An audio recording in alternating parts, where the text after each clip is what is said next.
slackers though. I'm gonna get them. Just kidding. Yeah. She did press record.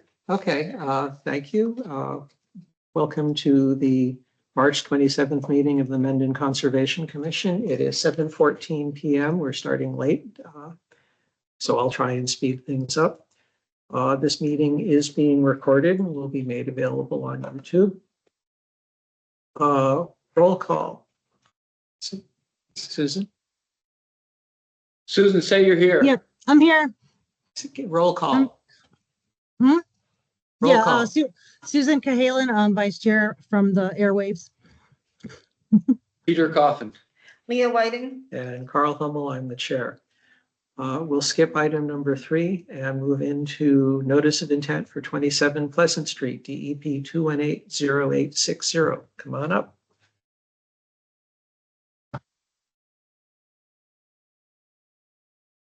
Construction of a single-family house, driveway, septic system, and utilities within the 100-foot buffer to a bordering vegetated wetland.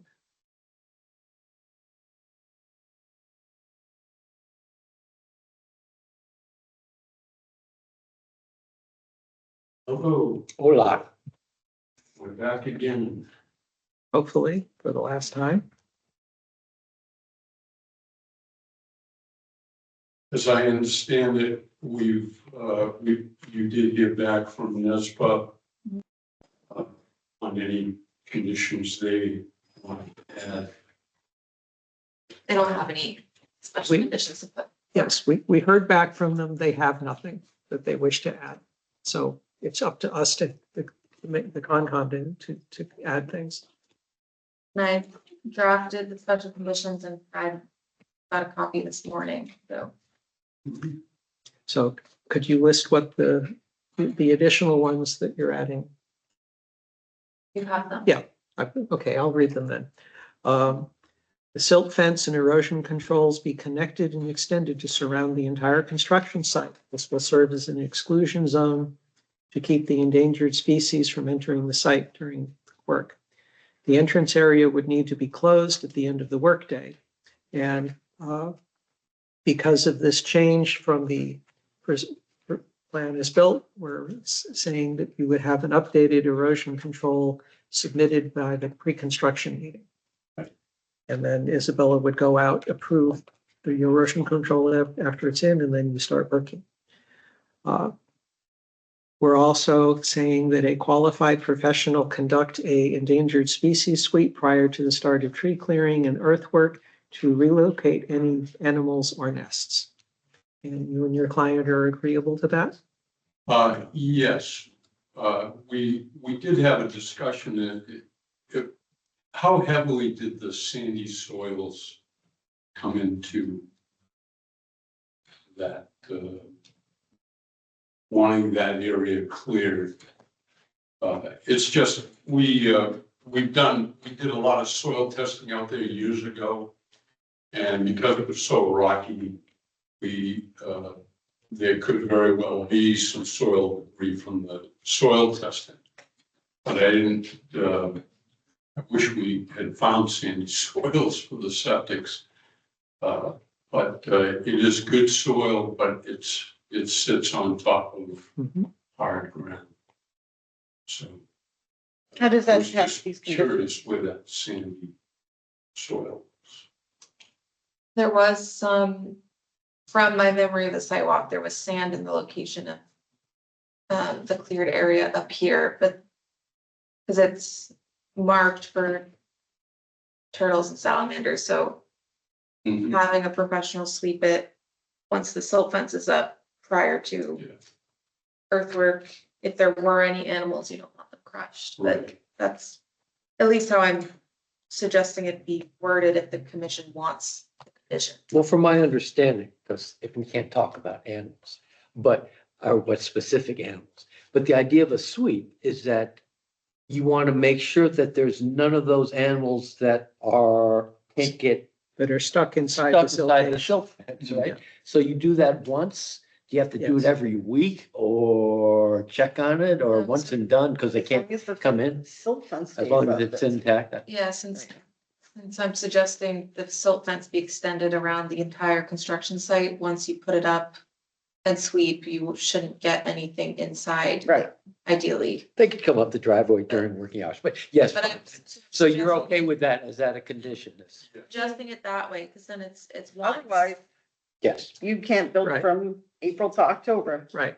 Or So you this gotta sweep it every, this it depends if it was serious. It could have been a lot harder for me, Yes, no, I understand. the Easy. concern. and less expensive for you guys. I think there's, I Purposely. think there's 2 months in the middle of the summer that that is not No, overlapping. no, April to October for one of the Oh, okay. animals, and then August to October Okay, for the other animal. So I mean, we're actually making some good concessions to help you. No, I appreciate okay. Any further discussion? I think if he's agreeable to those conditions, and I live near there, I'll be driving by. that. Or walking by. All right. Let us know if you see anything. Okay, I don't see any flags up, so I'll entertain a motion. Their cheat sheet here? Yes. Of course there is. Yeah, but I, It was Right emailed here, to you Peter. this afternoon. well, I don't, great. Second Peter. page. see, I'm not on, First one. Read this. You do. this one, you You know, got it? First page is the actual. We're right here. on 27. I move to issue an order of conditions for 27 Pleasant Street, EP 218-0860 as drafted by the agent. Is there a second? Oops. Does that go through? Susan seconds it. Okay, it's been moved and seconded. Any further discussion? Roll call vote. Susan? Susan, I. Peter, I. I'm gonna know it's priority habitat. I'm sorry. Chair votes aye. Passes with 1 dissent. Is that a legal vote? Yes. Yes, 3. Mhm. With three, Yes, okay, we have a quorum and it's 3 to 1. majority of the. Yes. It still passes. I'm just saying it's Okay. priority habitat. All right. No, it doesn't need to be a majority of the quorum, right? It just has to be a majority of the members voting. I don't know, maybe. No. Well, that would be it, right? Right, because a majority of the quorum, no, 7, you would need 4 positives. No, you, No. the vote is whoever shows up and doesn't abstain. That's It what doesn't I abstain. interpret. Okay, moving on to item number 5, notice of intent, 29 Pleasant Street, DEP 218-0861. This is going to be a Groundhog Day repeat of the discussion we just had. It is the same special conditions. I expect we'll hear the same conversations. Yep. Is there any further discussion that is specific to 29 Pleasant that we haven't already had? This is the one to the right or the left or what? This is the one to the left. This is in the buffer zone. Closest to the habitat. Right. This is in the buffer zone. They're actually in the. So buffer my only zone. question is, are we gonna have a double barricades between where they abut each other? If you're putting one all No, around one? what Isabella has proposed is wrapping the entire site, both. Both sides all in one. And so it comes around and narrows down right, because both driveways can be side by side.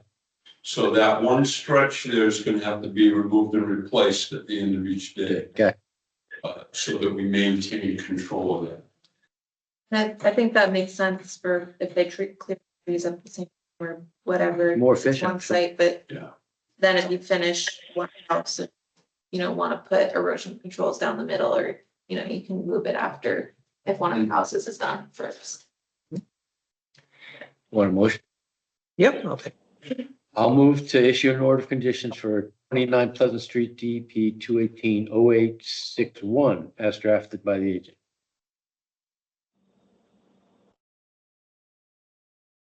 Susan, I'll second. it's been moved and seconded. Any further discussion? Roll call. Susan? Susan, I. Peter, I. Carl, I. Passes with 1 dissent. Thank you for coming. Thank you. Now get moving on to the next thing. Next item is RDA for 133 North Avenue, MEN 25-001. The applicant discussed with the conservation agent and myself about continuing to April 10th in order to complete a stormwater management report of the runoff from the big parking lot. And so we would entertain a motion to continue the public hearing to April 10th. I move to continue the public hearing, 133 North Avenue, so April 10th. Is there a second? Second. Moved and seconded. Any discussion? Roll call. Susan? I can't vote on this one. Oh, you're right. You're in a butter. Okay. Peter votes aye. Leah, I. Chair votes aye. Can I Passes. just ask one quick question? Yeah. There's no DEP number because they're looking for an RDA? Correct. Okay. All right. Now moving on to 35 Taft Avenue, DEP 218-TBD. Making up the last time. Permit for a seasonable removable aluminum sectional dock and beach sand nourishment on the shores of line of Nipmuc within 100 feet of the bank and bordering vegetated wetlands.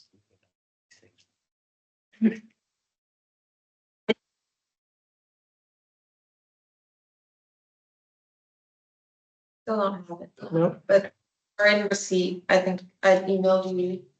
Maybe try and send it to them. But it is in their database now, so probably by the next hearing.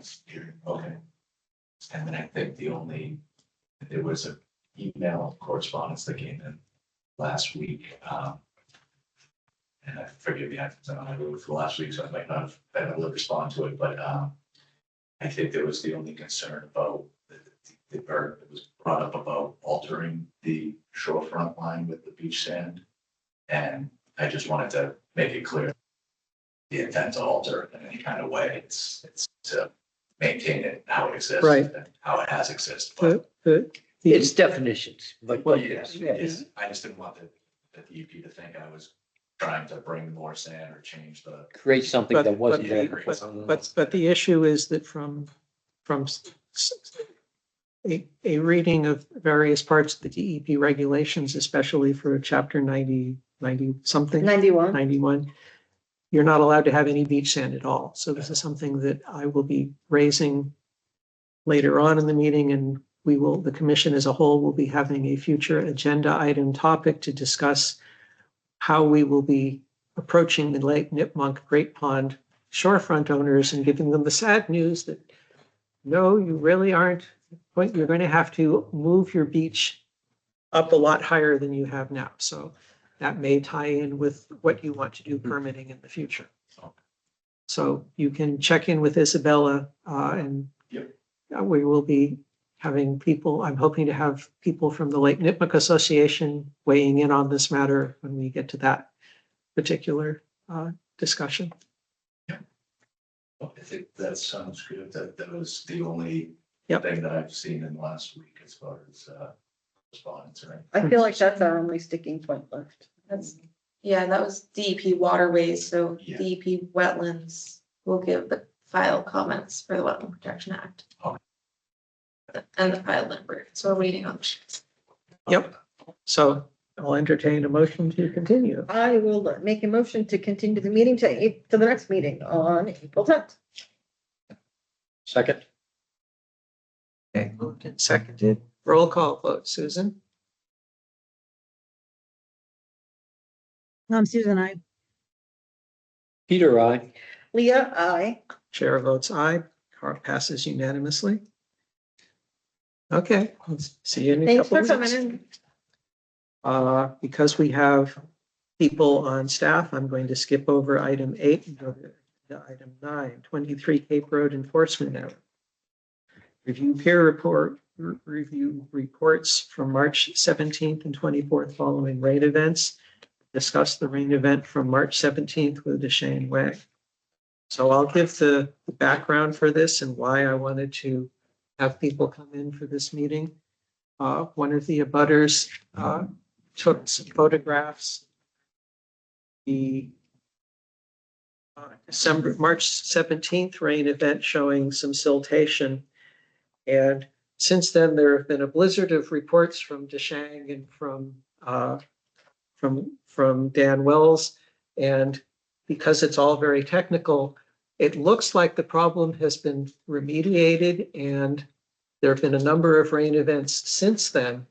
But I wanted to make it so that you could explain to the commissioners and also for people who are watching the YouTube video, what caused the siltation on the 17th and what was done since then so that the water has been clear since then.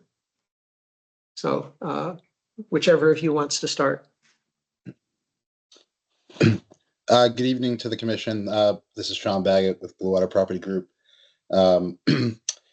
To best answer the first part, Deshang, I just want to make sure you have an opportunity to kind of chime in if you'd like to and answer the first part of the question, or Dan, but I'm happy to give kind of the layman explanation as to what we think happened, and then I'd be pleased to walk the commission through a brief PDF document we prepared, which outlines all the steps taken and improvements made on the site since the 17th. So not sure if you want to. Shang, are you on? Yeah, I have a little bit audio problem. Can you hear me? Yes, we can hear you now. Okay, thank you.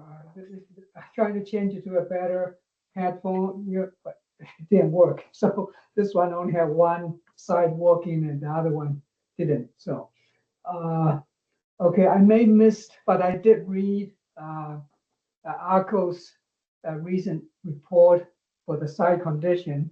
Well, hi everybody. So I haven't seen you guys for a while. I also reviewed the historic report from last December 11th, which we received 0.99, basically about 1 inch of rain. Compare with the March 17th of this year, we received 1.6 inches of rain. And then, this Monday, so 24th, I think, so we received 0.84 inches of rain. So in order to giving the commission like a little bit tracking record how the site was evolving, and so I didn't get chance, of course, to measure the turbidity for the December case, but based on the photos, I would estimate it's easily over 500 NTUs. So compare with the March 17th, so in the receiving water, it's just in the stream is like 53, so around just marginal to meet the 50. And in the discharging points, it's hovering around 99, 98. So that's a very significant improvement. What? So from the, yes, somebody wants to ask a question? Go on. No, I think someone just logged on. You're okay. Okay, all right. So then with the 0.84 inches of rain on almost saturated ground this Monday, so which is probably comparable to the almost 1 inch of rain in December. We find the water at all three discharging points, it's all way below 50. So that's just from the turbidity quantitative perspective, as I emailed to Isabella on Tuesday. So I definitely think the site had, you can see a progressively improving, not just from go to the details yet. So from the turbidity perspective, they so at least for the rain to about inch of rain, seems like we should see no problem in my view from this point. But so you cannot say for any larger storm conditions, so which will need to be tested. And ARCO's report well documented what I recommended. It seems like all implemented. So also as I checked on the following the Monday's rain, so it seems like it's consistent with what my observation. So we are going to have another, I don't know how heavy, this Saturday. So I will follow up. It's difficult if you don't do it in the rain. So this is for turbidity, especially, you cannot see much for hovering around 50 NTUs. So I will try to do in the middle of the rain, just as I did for March 17th, which is consistent with the neighbor's photo. So because I did that in the rain. So what I observed is comparable to the neighbor's record. So I think everything else is in the report. So unless you want me to share the report to go over, but that's my paintbrush observation and monitoring. So we are doing like every other week, but we followed for any heavy rains. We did go extra to check in on the site condition. So at this point, it seems like only the March 17th had a visible turbidity getting into the wetlands, which is hovering. I would say, depending on the measuring accuracy, it probably like in plus minus, plus or minus 10 NTUs. So normally, EPA's allows, depending on the receiving water, 50 and 100. So we are kind of in that range. So I'm implementing the 51, and when I communicate to the contractor, and we are striving to improve that. Okay, or maybe I want to make it 2 more points. So I did try to tracking down where possible the turbidity come from. So from what I can observe, it's mainly the driveway and the parking lot. However, all those runoff, if we can curb it to catch basins and with the good apron treatment, in addition to the seal sacks. What I mean apron means around the grade, we put some fine crushed stones with the fill fabric. So to slow down and filter through any runoff turbidity before they even get into the catch basin. So the ultimate solution, of course, is get it paved. And ARCO laid out their time frame like in mid of April. So in a couple more weeks, we hope the turbidity issue can also put in bay, and then we can check in the historic sediment deposition in the wetlands. We did observe some visible ones, not that significant, but I think when the site is really controlled, that makes sense to assess it and coming up a cleanup plan with the contractor and the applicant. That's what I have. Okay, let me ask some high level questions. When you say turbidity, that's brown stuff in the water, silt? Yeah, turbidity is a concentration. Basically, you have to test it with the turbidity meter. Is an indicator of suspended sediment in the water. So it's not like in wash hovering on the ground. It's basically carried by the water and suspended in the water, which is also regulated. And you said the EPA sets an allowable limit of 50? Yeah, 50 and between 50 and 100. So, okay. But I deem that brook is like a little bit upstream cold water fishery standard. So I applying the 50 NTUs to for the testing and the monitoring. And when you went out and did a turbidity check on March 17th. You came back with a number of 50? Slightly higher was, I think in the book Below was 100? Below 100? Below, yeah, way below Okay. 100. It's like between 53 and the 67 around that range. Okay, so the takeaway is that even though we saw brown silt in the water on March 17th, it was within allowable limits under the EPA. I would interpret in that way, yes. And so I guess we're now ready to move on to discuss the improvements that have been made since the 17th, and you're expecting that the problem will mostly go away mid-April when you pave. Is that correct? That's correct. And then in between, I think they're going to implement a couple more controls, like in the exposed the soils, they're going to spray trichophyll, which is basically some kind of agglutant to hold in the soils together to reduce the mobility of fine particles in the soils. And they are in the process actually putting more sub-base when they are installing the utility pipes, all that. So that will improve too. So.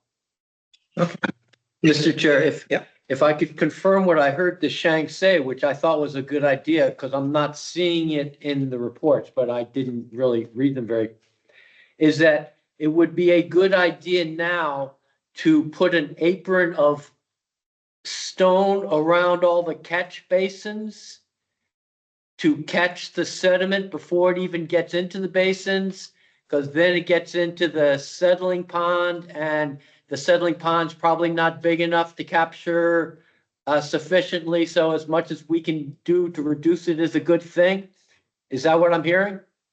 Yes, that's correct. That's in the report, and I think they have done some of them.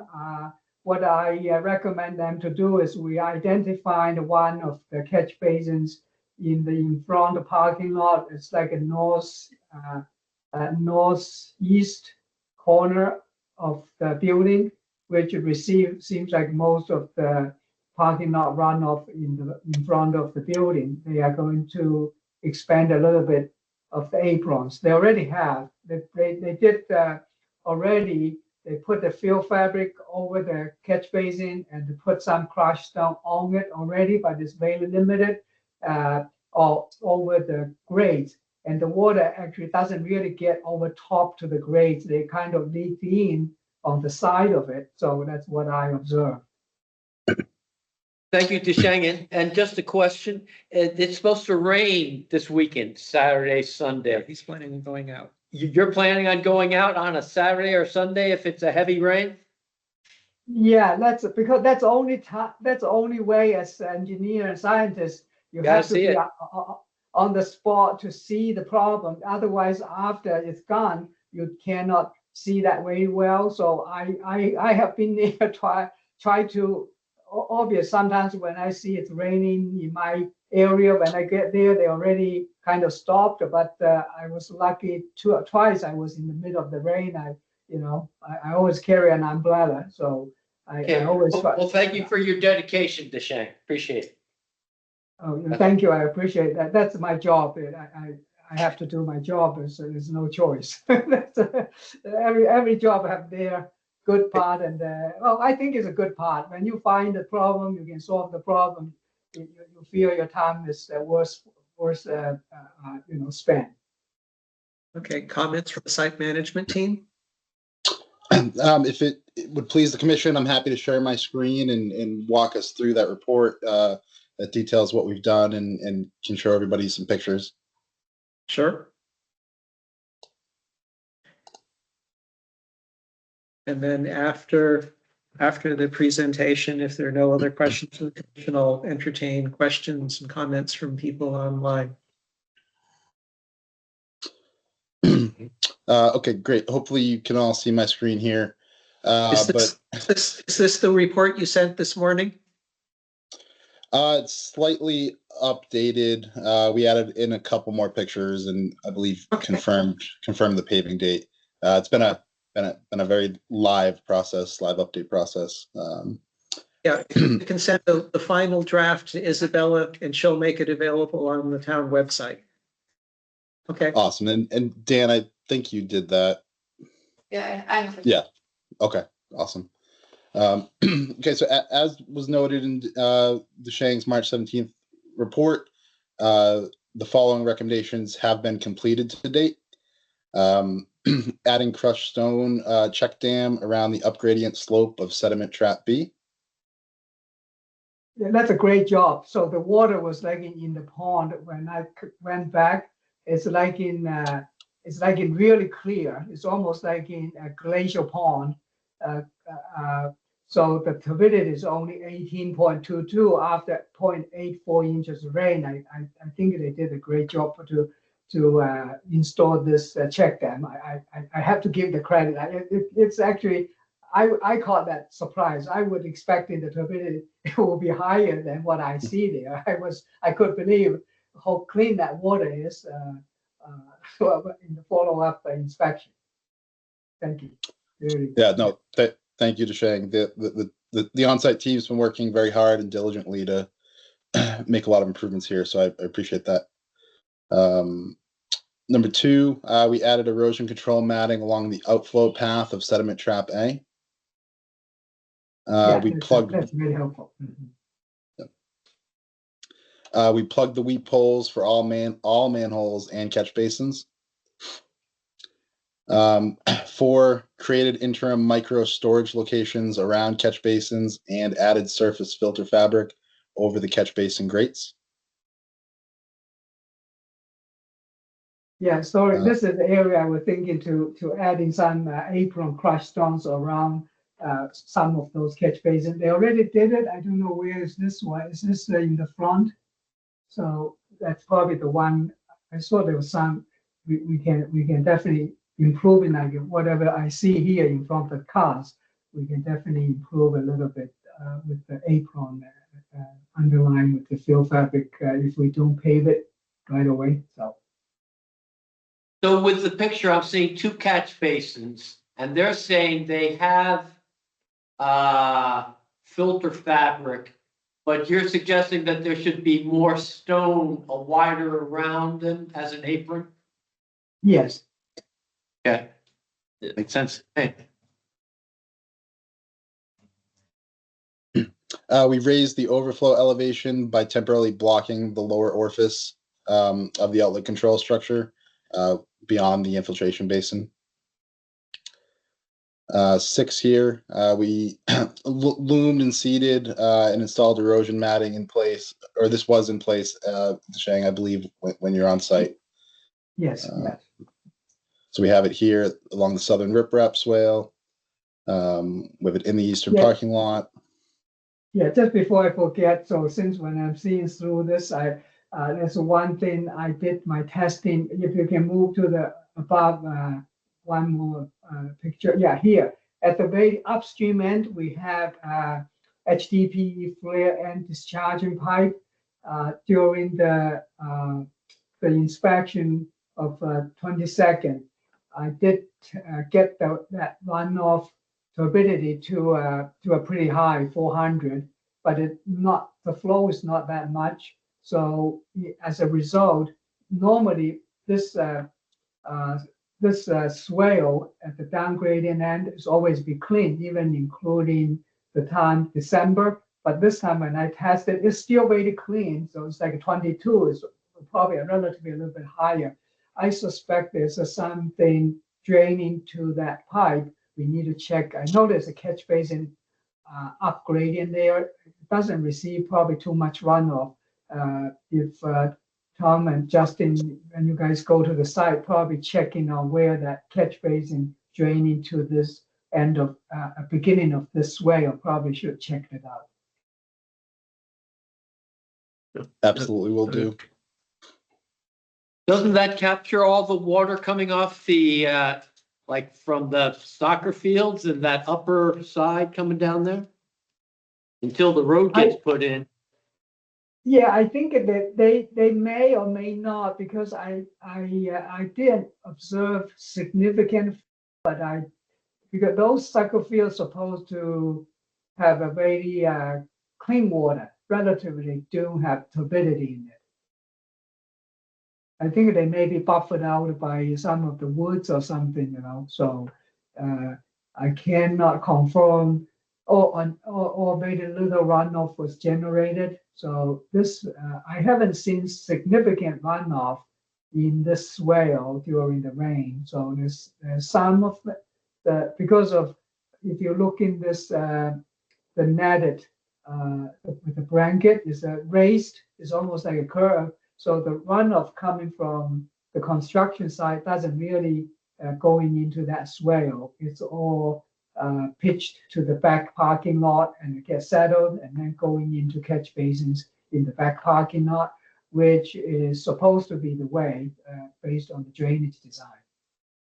Right, and that doesn't worry me as much as, because we've run into this problem 3 years ago, that water, because this lot has kind of dug into it sits below the soccer courts. And so the previous owner was suggesting that it was water coming. I don't know where the water comes from, but I know that whole sector was not covered in anything to hold the dirt.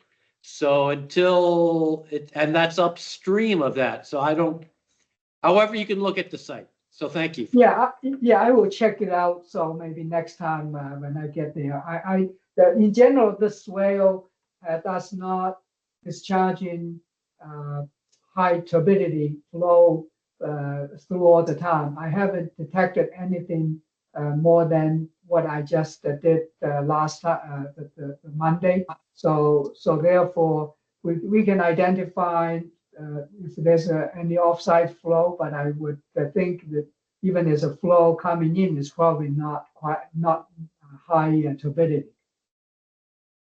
Yep.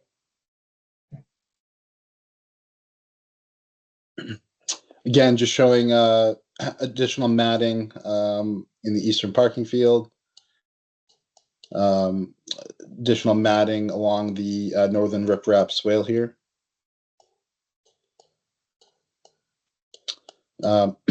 This is the area near the toe on the back side of the retaining wall. ARCO informed Shang that we would be making the following additional improvements intended to be completed during inspection. So number one here, outlet of sediment trap A to have 10 inches of crushed stone check dam underlain with filter fabric added to the swale outlet into the sediment trap, as we were talking about a little bit earlier. We performed some additional maintenance along the swale edge to close any gaps created by site runoff.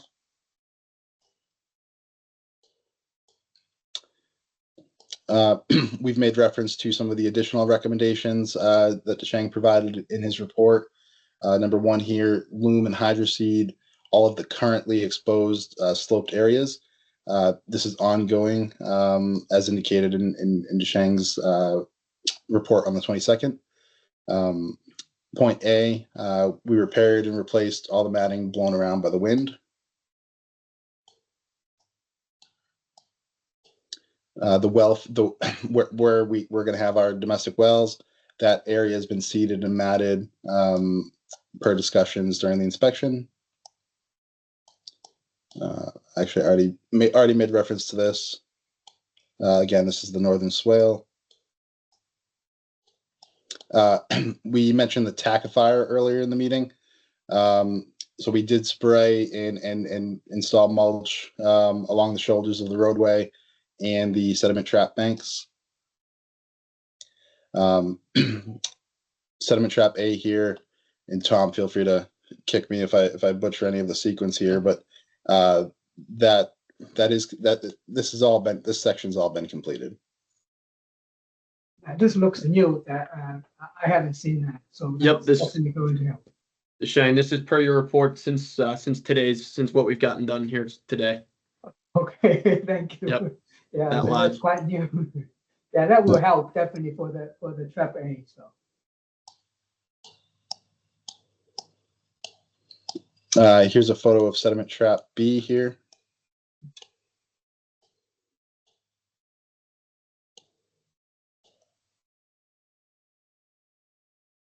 Some hydroseed again along the northern swale shoulder.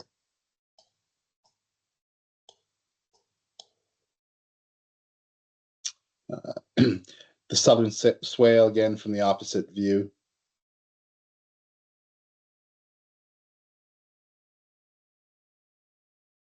The team discussed raising the outflow spillway 12 inches higher for trap A.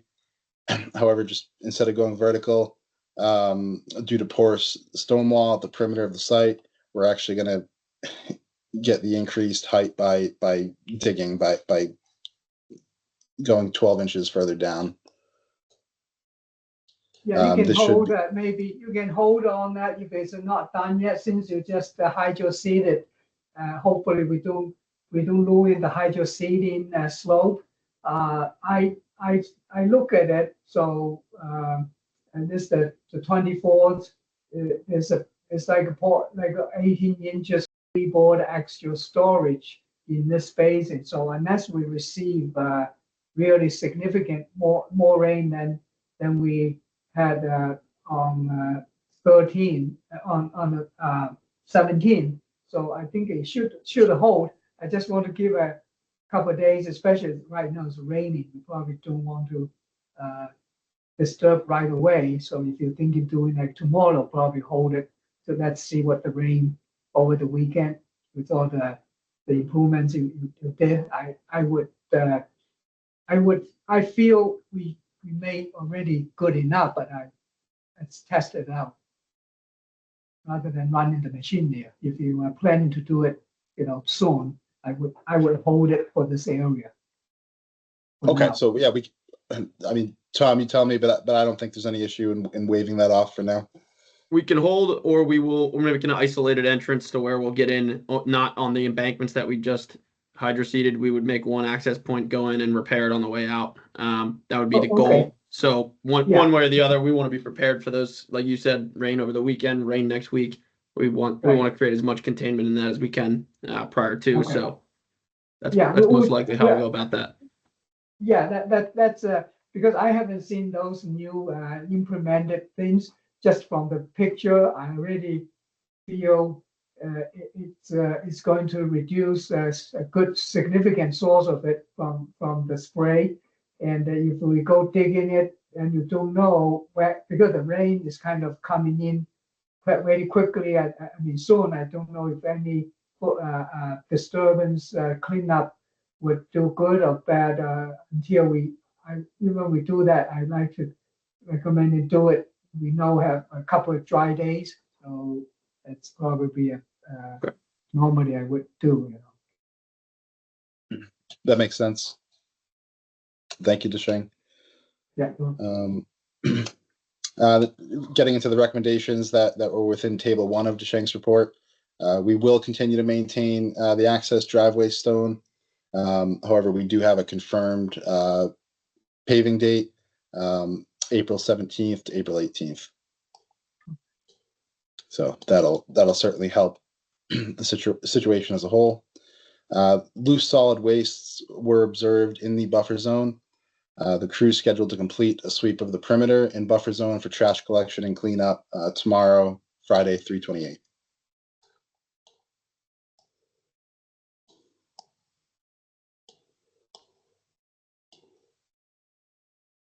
There's like 30 bags. When they say loose. So what solid waste are you getting? Trees or just trash? They're collecting anything from the perimeter. We had they might have had roof insulation blow off the roof in pieces. They may have had garbage bags, cardboard, anything they could find through every inch of the perimeter of the site. So this was coming from that was pulled from the entire south perimeter line, plus down by the wetland buffer. This was their collection point of everything they pulled from, I'll call it. So it's 60 years of kids going out there and Everything. leaving their soda bottles. Trashing, do you? Yeah. Bottles, garbage, whatever we could find, whatever was found all along the entire perimeter, up and down the southern side, and then the western side facing the wetlands. They picked every single thing up that didn't look like it was naturally growing.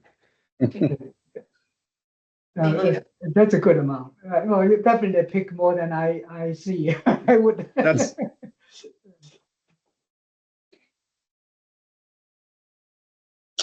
We discussed the tackifier previously. The turbidity. So all the structures were opened, and we brought in a hydrovac to help clean these out. Oh, this is a very good step to to even mitigate any past residuals. So in the structures, it's from what I see. So probably, yeah, we will definitely see it after rain, to see at the head wall, at the flare end 71. It will show. Yeah, that's a good step.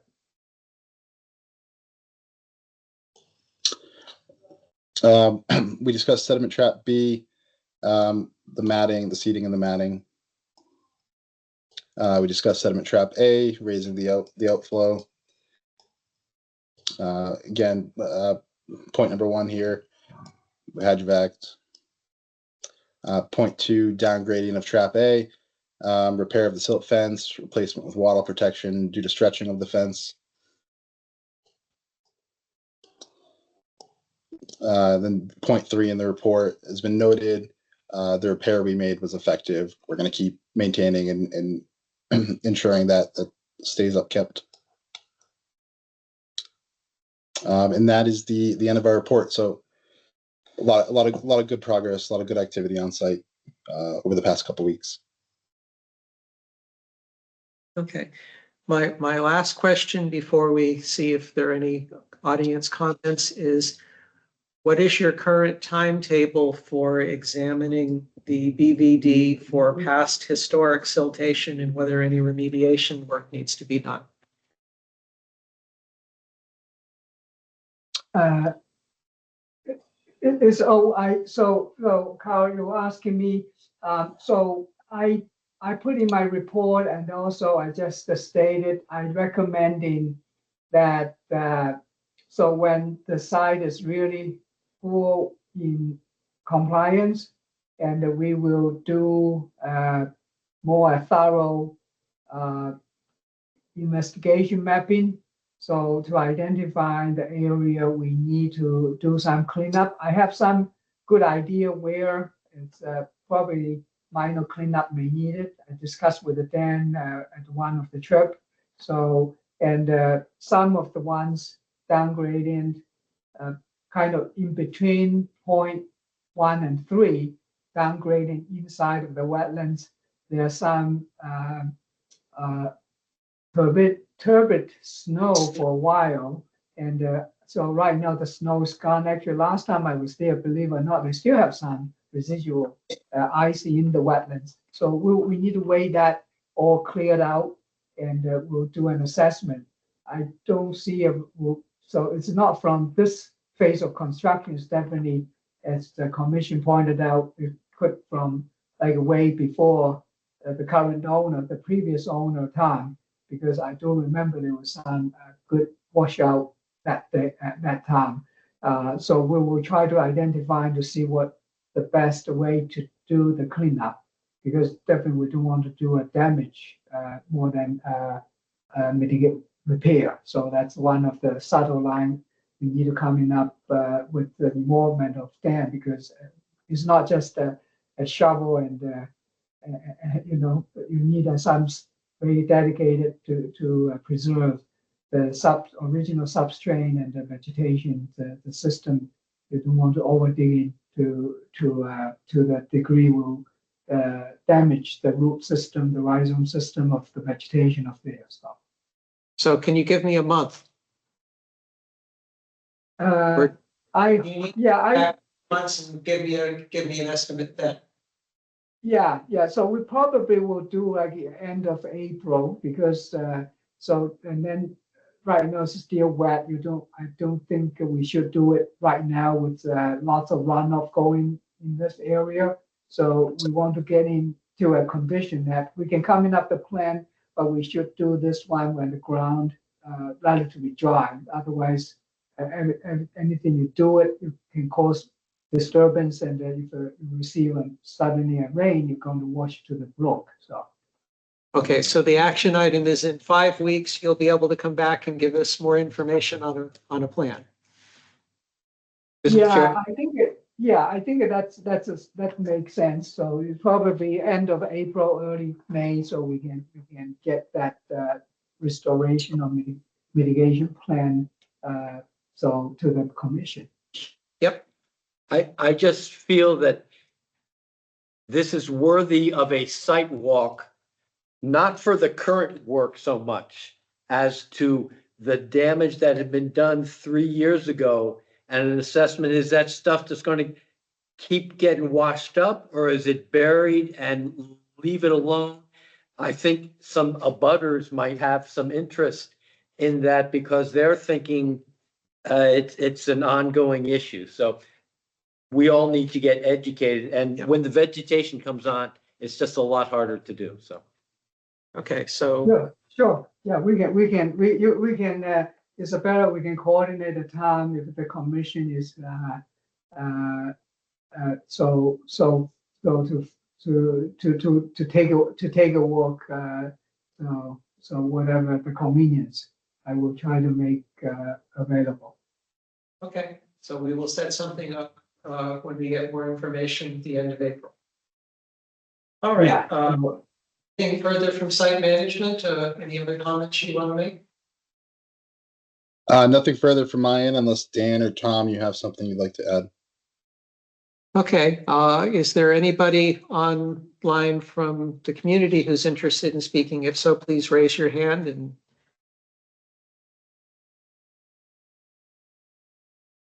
okay, great. So thank you for coming in. I'm glad that we all got to see the two different professionals negotiating in real time about various improvements. So that was an education. And I will be expecting that when this goes up on YouTube, this part of the video might actually get some people listening in on it. So thanks for coming, and I'm glad you were able to take time out of your schedule to show up and have this conversation with us. Thank you. Thank you. Nice job. Thank you. Thank you. Looks a lot better. Thank you. Thanks. Have a good evening, all. If Jeremy Stull is still here, we'll skip to agenda item number 11. He's not on yet. I just texted him. Okay, so, all right, we will then, Or I don't think he's on. we'll move backwards to agenda item number 8, 31 North Bridge Street Enforcement Order, review wetland resource area impact plan that we required in the enforcement order she issued February 13th. We were supposed to have it. I got an update from the engineer that with the snow melt and some other delays, they don't have it ready yet. And the lawyer responded to the email and asked when they expected to have it ready so they could ask for a brief extension.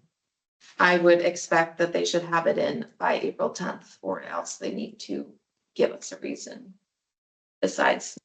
Can you follow up with them and say it has to be in by April 10th? Yeah. Or we're gonna pursue other course of action? Well, we would update the enforcement order to Yeah. start adding fines. Which property was it? 31. 31 This is the guy. Yeah, the long. Private road. through the wetlands? Stone walls. That's not a small job. I think it's a pretty big area to delineate to, so. And spring is a busy time. Okay, I want to hold off on doing bylaws discussion and seeing if we can have Jeremy sneak in before then. So the next item after that, we would go to use of endangered species policy. Leah, were you interested in tabling this? Or do you want to discuss it? I think we can table it for now. I don't know that I have the energy to explain it again. The Okay, Conservation Commission. okay, so we will bring that up off the table at a future meeting. Agenda item number 14, beavers. Consider partially funding 2 beaver solution devices with the Mendon Highway Department on Northbridge Street and Providence Street. Second, review a request for trapping at the Lake Nipmuc outflow by resident beater Billy Palmer, 8 Kinsley Lane. So this came up this week, and I talked with Isabella. Could you brief us on it? The first one is, so John Dudley had Beaver Solutions come out and evaluate 5 sites in Mendon where the road is very close to Beaver Dam. So the crew goes out and, monitors every time it's raining, and which is dangerous for multiple reasons. But so we got estimates on all 5 sites. He doesn't think there's enough in the budget to move forward on all 5. So he's chosen the 2 priorities, which is Northbridge Street. It's after Washington on the right-hand side. It's a pretty big pond there. And then Providence Street down by the 2nd cemetery and the Alair log cabin. Also pretty close, big site. And so it would be $2,181 each. Basically each of us buying 1. And then we already pay Beaver Solutions to do the maintenance fee annually. We have 3 or 4 other ones already. We have 5,000 in the beaver management line item that we haven't used yet. So we'd be taking 2180 out there. And then that gets management for 2-3 years. 10 And years. then 10 years. 10 years? Yeah. So that's included in the cost. Yeah, the advantage of the way we've been working with Ann Mazar and other people on the beaver deceivers is it's a one-time capital expense. That means we don't have to. It's actually Do not a the beaver traffic. receiver though. It's Beaver his, Solutions. oh, Yeah, This is culvert fencing. Okay. And a pipe, and the highway department's also supplying their own culverts and lockers, whatever. So reduce the costs. as Okay, well. so it's a different, it's not a beaver deceiver, it's another permanent solution or 10-year Yes, solution. that, forget it. kind of. Which, because I'm getting educated, but the beaver deceivers can only work in certain things and it's got to be the right topography. Right. That is not the issue here. These are critical places that the DPW has had problems. And there is a solution or Yes. armor it. So I Yes. believe And they're we'll, gonna- we'll split the cost with them. I like that I concept. believe they're gonna put the culvert pipe to extend the culvert from the road further Further into in. the pond. Yep. And then put the fencing There, around the actual roadway, so the beavers can't get into behind it. where. So then my only question is that on town land? Is that in the right of way? Do we have the owner's permission? They probably want us to do it, I would hope, but I think I'm it's it must be in the right of way. I haven't. not if it goes too far that way. in the Right of pond. ways aren't usually too wide around here, they're like 60 feet. Yeah, it's Hmm. an interesting point. I'm not actually. Well, I'd like to make the motion. Go ahead. I move to pay $2,181 out of the beaver management line item for the Beaver Solutions device with the highway department. Second, Any further discussion? Okay, roll call. Susan? she's eating. Susan, I, Tara Swallows, water. Oh, Chuck, Peter, I. Leah, I. Chair votes aye, passes unanimously. Okay, now we come to the second one, which is a request for trapping at the Lake Nipmuc outflow. The reason why it has to be trapping is because we've had the company come out in previous years and they say that because of the nature of the way it drains, it's not suited for that kind of technology. So our alternative is to go out and have people breaking the dams and trapping, which are both of them. Before April 15th, do not need a Concom permit to do trapping, which is why there is a request to have that done now. Is that a good summary? You don't need a I don't think we Board need of it. Health. Board of Health, okay. Yeah, so Billy Palmer, 8 Kinsley Lane.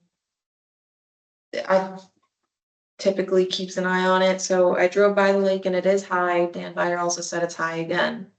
It seems like the ice was melting and it was flowing, and then the beavers got active and now it's risen, which is good since we're in a drought.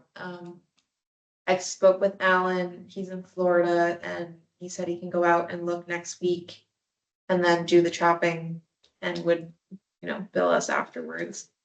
I have been out in those woods and I think someone must be breaking the dam because there are shovels and pitchforks out there. Really, they keep them out there. They keep them out there, and I fished one out of the swamp last weekend, which was unrelated, but they are out there. I've thought about putting a sign that says you need a permit to break the dam and like a laminated piece of paper, but I don't, it's going.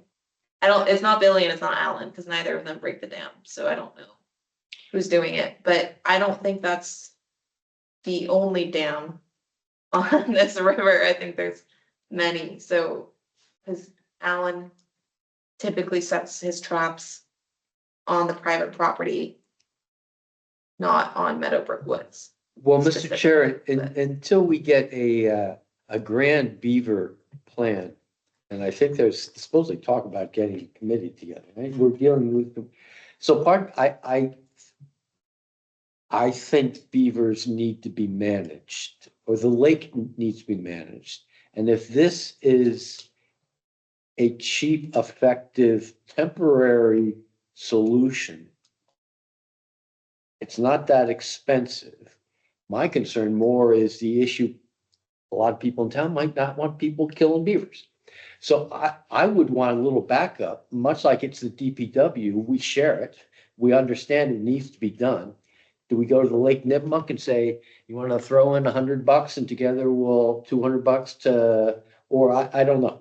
Well, the Or we difference just, here, let's do it. the difference here is that the town owns the land and it's conservation land managed by us. So that's why we are not having the highway department pay for half of it. We could have the rec department pay for half because it's The because. integrity of Hensley Lane It's in and percent those But can I just make a septic point? systems. about Wait traffic. until But I Isabel think- finishes. From what I've heard, the beaver management line item is there initially to pay for Lake Nipmuc trapping. Whereas the highway has their own beaver line for roads specifically. And it's growing up in town, but that's historically always been the focus of For beaver our- concern. Right. Yes, Fair enough. that's what I've been told. Sounds right. Okay. So I also, to the point of, it is conservation land, but we allow trapping and hunting on our conservation land, so it's not. But I like, But we don't pay ideally, that. this would be the place to get to hang out. But if it's not, Mike Callahan has come out here before and assessed this site, so I don't know if there would be some way to have a notice of intent and alter the outflow and make it steeper, so you could have some sort of outflow device that the beavers can't dam. I'm gonna do some research on this because. That's a project and to have. Yeah, I know, but you made a good point. It's a temporary solution. There's gonna be another beaver next year. Exactly. So we're not really managing them. We're just putting a Band-Aid over it. So No, it's like shark's teeth. We're saying a population, we can, immigration control that goes, because they're Patient to death. gonna expand. They're gonna run. They're gonna expand. They're gonna come here back for the border. They're Send them not back going to where, anywhere else. send them back to where they No, came well, I'm from. just reading the book. It's a great comeback story. Brought them back from the Rockies in 1925 to the Adirondacks. So So, we killed them all here. yeah, that's Are we right. really gonna have a thousand? Now they're coming back. They're restoring. They were here first. So it sounds like, Leah, that you're interested in looking at a long-term solution for the Lake Nipmuc outflow that might require going in with heavy machinery and moving dirt, at which point we get, That would be expensive. I just need Well, to do the if- research. and see if what's we out were to there. do that, we would go to town meeting or work with Jeremy on some other funding mechanism. That would probably be a capital project. Yes. Yeah. But, Yes. but the advantage there is we wouldn't be getting nickeled and dimed every couple of months for trapping beavers because it's a great place for beavers to live. And the devices that he puts in will solve the problem, you know? Yep. So, My sense of it, you might go for the big picture, which isn't beaver control, but it's the ability to control the water Water flow. level. Yes, That is a natural, it was probably paid for by NRCS in the original construction in the 50s. I'm The surprised Army nobody Corps- has. The The Army Army Corps. Corps put the erosion control and built the channel down to Front Street, There you go. but I don't know. I don't know if the responsibility to manage it is on the town. I have no idea. Probably, I'm sure. But in any event, check it out. so, Okay. so the matter before us is, do we approve the request for trapping and promise to pay him when he does it next week? I'll make a motion that we should I didn't draft it. I didn't know. uh I mean, we can, spend up to $200 to pay for beaver control. it's more than that. yeah, Or the 150, oh, how many beavers? It's 150 a beaver Yeah, and $25 each time they go out. Last November, he got don't tell me, please, okay, Or- say it and I'm just gonna cover my ears. Don't. You told me not to say it. How else am I going to let you know? well, how much is in our budget? If we've already spent 2,100, do we have another, how much? So you would. Up to 2,000, is that gonna be enough? 2,500? Yeah, I mean, I would hope. We don't have to spend it. I don't think we need to go, I think 1,500 max. I would hope. All right, I'll make the motion up to 1,500, not to exceed. Just 200 would be great. Well, I hope you pray. You don't want to just get one beaver. That'll get the rest of them mad. Or the whole family, yeah. check them Well, out. they don't, they. So only- it's- So the motion is to authorize Adam Tetralt to spend up to $1,500. Is there a second? Susan, I think you're gonna have to second that one too. Susan second. Any further discussion? Sorry, beavers. Okay. Roll call. Susan? Susan, I. Peter, I. Big solid no. Chair votes aye. Our third, we're having more contested votes tonight than the entire previous You're year. an activist. Yeah, she's a purist. Okay, motion passes. So do we have any response back from Jeremy? I don't think that's his number. If he doesn't join, I can do his Okay. portion, but you missed, not on the. I think I printed out the old agenda, but number 12, let's see what's the Yes, request. 37, number 12, certificate of compliance for 37 Kinsley Lane. Yet another case of somebody selling their house and discovering, there's Yeah, something what's on up my with deed. this one? So can we sign it or? Oh, that's what it is. Okay. Selling their house, I went out and looked and the yard looks good. There was a septic replacement in 2016. I had Board of Health had the as-builds. Good. And so I wrote them a letter stating that you'd be reviewing it. And I think they did do the sale, but. You so want a there was- motion? There was no silt fence remaining and the yard looked good, so, yeah. Okay, so Make a motion motion that we issue it. issue an order of conditions for Kinsley Lane. Do you have a DEP number for that? 218-0737. Yeah, that one. Okay. Second, It's been moved and seconded. Any further discussion? Roll call. Susan? Susan, I. Peter, I. Leah, I. Chair votes aye, passes unanimously. Okay. Agenda item 15, annual community cleanup advertisement. Consider partially funding the annual town cleanup ad Board of Health, Land Use Committee and Parks Commission. We did this last year. Let's do it. We shared it, so No, like, Yeah. road. Community cleanup is gonna run the same way, so 2 weeks where people can pick up bags and gloves, and I think the Board of Health is also buying pickers there this year, Yeah. which will be signed out to people to hopefully bring back ideally. No, So- people are gonna go home with those, trust me, once they figure out how to use those. April 12th. I have like 6 of them. April 12th to April 27th. And the, land use, parks, Board of Health. and us splitting, so $116.25, and these are gonna be in the newspaper with a printout, so hopefully it grabs people's attention if it falls out of the paper better than just being an ad. I move to pay $116.25 out of the supply line item for the annual cleanup ad. Second. Been moved and seconded. Any further discussion? Roll call. Susan? Susan, I. Peter, I. Leah, Chair votes aye, passes unanimously. Hey, we're back on a roll again. All right. I guess we'll go to the conservation agent salary presentation. I asked for a presentation that would answer the following questions. What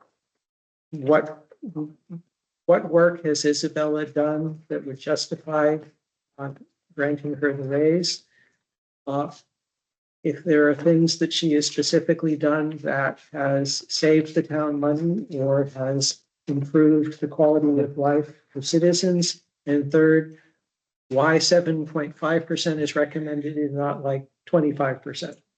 that was 50%, you said. Yeah, Nice job on this, Isabella. I went through this earlier today. I make it. There's a little There's a plus button. arrow. Yep. Yeah, so I put this one together. So these are the number of permits and site visits we've done this year. So we've issued, or since last April, so when I went full-time, so 21 order of conditions, 3 determination of applicability, 4 EOs, 7 tree removal requests, 8 COCs, and 9 pre-construction meetings, 4 CR inspections. In the year previously, 9 NOIs were reviewed, only 6 were issued, 2 RDAs were reviewed, none were issued, no enforcement orders, and I don't have record of tree removals or COCs. These are, I guess, loose accomplishments, but organizing the office, I mean, that room was a disaster. We had an office. Yeah, boxes Okay. were overflowing with documents because the engineers would come in and drop it on the desk and nobody was doing anything with them for a year and a half. I would just say, all the minutes, because you made that happen, or you didn't do Yep. it, but, She did a lot. I had to put all the names Is that right? Yeah. in. So yeah, it 'cause it- still took- That takes time. Yeah. I think the checklist for NOIs and RDAs. That's helped immensely, by the way. Helping engineers and giving feedback to residents when they come in, a lot of foot traffic in the office. I've done some pre-application meetings with residents as well. I also have the admin approval form for minor work in the buffer zone if it's like a shed outside of 50 feet. And tree removal if it's 1 to 2 trees in the buffer zone or riverfront area. I finished the MACC fundamentals certificate and I completed a 3-month training program with UMass Amherst Extension, land protection, and I go to the MACC and Land Trust conferences. I submitted the Mass Trails Grant application for Moneybrook North and Maple Farms Conservation Areas requesting $120,000 to put in the 2 trails, and ideally that'll be coordinated with the Bay State Trail Riders and the Boy Scouts to put in the different boardwalks and bridges that are needed to get over the wet areas. I also plan to do the NOI for those in-house, which would be $5,000 to $10,000. I did the in-house permitting of Phragmites for the notice of intent in Meadowbrook Woods, also $5,000 to $10,000. We implemented the Lake Nipmuc dog policy. I completed the weekly nutrient and E. coli testing in the summer. This year we did 6 locations instead of just at the beach. So we're getting a more comprehensive overview of the lake. I manage the peer review consultants and coordinate with Water and Wetland on the Lake Nipmuc treatment. I also put up all the signage around the lake and advertised in the Facebook groups and town page. We installed the beaver solution to Wigwam Brook in Meadowbrook Woods, which prevents trail flooding, and that site has gone down about 4 feet. Nice. And we don't need to put the boardwalk in there, don't need to submit an NOI. And that's there for a zillion years. So it should stop. Yeah. Any. Also doing the municipal stormwater permit coordination with the highway and other departments. This is managing our stormwater outfalls. We're working on a GIS database of all our culverts because the town doesn't know where some of them are. We also don't know where BMPs are, like detention basins that haven't been maintained for the last 30 years, where they are in neighborhoods. So getting that on site. I'm attending a training in April for the National Assessment of Culvert Conditions in Grafton. It's a 4-day training, and I'll be a certified inspector for culverts. Well, that's nice. So like the Providence Street Road culvert that failed, we would have, the town also got a grant to assess all of our culverts, and I'll be able to help out in that assessment. That but would have hopefully we saved a don't lot get of money. anything That right there would collapsing. save a lot of money, right? Exactly. Twice. Yeah. Got the town to hire Tag and Bond to do the Providence Street Road culvert instead of doing it themselves. So that was a cost, but a necessary one, so we don't. Do it right the first time. Well, what is not No, necessary, we're now about to do it the third time. Oh, sorry. what is not necessary? The first time it was built a couple years ago, then the second time, then it collapsed and the town did it. Providence Street Road culvert was built in the 20s. Right, okay, so that one A few collapsed. years ago.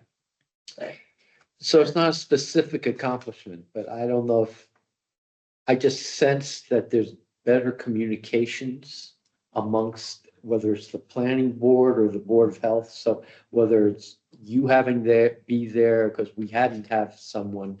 So, and the other major difference is the enforcement orders. You know, we've avoided being sued. Or, and I don't want to say that as an accomplishment, but it's, you know, it's, there were some dicey things More that presence, authority, and need to be done, so. I think people are noticing that too. Which is good. the floodplain bylaws being updated this town meeting, and I'm going to be designated the floodplain administrator, so all permits within a floodplain are required to have an additional floodplain permit. This hasn't been happening, our floodplain bylaws outdated. And who So- issues that? Is that the Concom? It'll be, no, it's a separate permit that goes, because if you have a, Selectmen? no, it'll be me as the administrator, but it'll be a in-house department staff permit that'll go from Conservation Board of Health, Planning, Zoning, or Planning, Building, and Highway.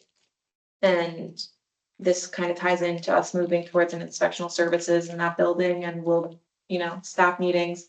Jack McClellan with the Board of Health is gonna be the director of inspectional services, so if we're all meeting weekly and we have floodplain permits and things to discuss, it'll, I think, be really nice to all review together at the same time as staff. Additionally, someone could come in and meet with both the planner and the agent at the same time. Yeah, so that's another responsibility.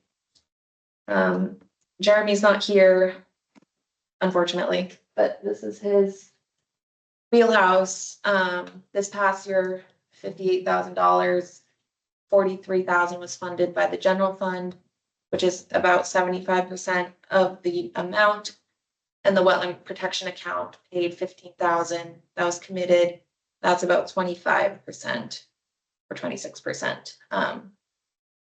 This year, they're only giving 3% cost of living raises, cost of living adjustments to all staff members because the town is conducting a comp and class assessment study of all our positions.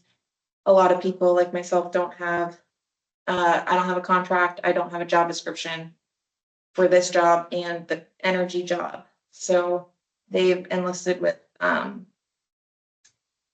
it's out of UMass Boston, the Collins Foundation, Collins Center, yeah. Collins Center. And they're gonna be assessing all of our positions, writing job descriptions, ranking us as step increases, and then comparing our salaries with surrounding communities and communities of similar size. However, I still asked for a merit increase, even though the select board has said they only want to do the cost of living. And I've attributed this to the amount of work I think I've done in the past year, but other comparisons, the Massachusetts Society of Municipal Conservation Professionals did a study of all, or survey out to all the towns. 280 responded out of the 350 towns during 51. I played around with it, the results in the Excel sheet. Jeremy played around with it. Mendon is lower almost consistently. A lot of towns have a director, an agent, and an admin assistant, different salary rates and et cetera. And so Jeremy is anticipating that when the Collins Center study comes out, I will still be below what they suggest, even with the 7% merit increase. And so the breakdown moving from 15,000 to 4,088 cents, which is, so the general fund is going to cover the entire salary this year, up from the 43,000 to the 60,000 with 3% COLA. So the select board has decided to